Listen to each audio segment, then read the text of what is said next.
ব্রিটেনে প্রকাশিত এক সমীক্ষার রিপোর্টে তথ্য ধরা পড়েছে যে আমেরিকা এবং ইউরোপের ধনী দেশগুলোতেই খাদ্য অপচয়ের মাত্রা সবথেকে বেশি।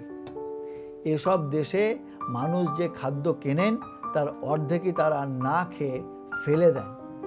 পিছিয়ে নেই উন্নয়নশীল এবং দরিদ্র দেশগুলো। সেখানে অপচয়ের মূল কারণ মাঠ থেকে খাদ্যশস্য তুলে আনা, প্রক্রিয়াকরণ সহ নানা কারণে এই খাবার অকারণে নষ্ট হচ্ছে। ইনস্টিটিউশন অফ মেকানিক্যাল ইঞ্জিনিয়ার্সের গবেষণায় বলা হচ্ছে অপচয়ের কারণ বিভিন্ন দেশে বিভিন্ন রকম। যেমন যুক্তরাজ্যে বছরে যে পরিমাণ শাকসবজি উৎপাদন হয় তার 30% নানা কারণে মাঠ থেকেই তোলা হয় না, কারণ সুপার মার্কেটে নিয়ে গেলে ক্রেতারা তা কিনতে চান না।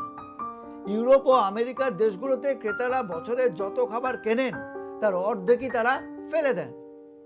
বিশ্বের উন্নত দেশের মূল সমস্যা হলো মাঠ থেকে যে খাদ্য বাজারে এসে পৌঁছাচ্ছে তার 30% থেকে 50% কিন্তু আর খাবার টেবিল পর্যন্ত পৌঁছাচ্ছে না।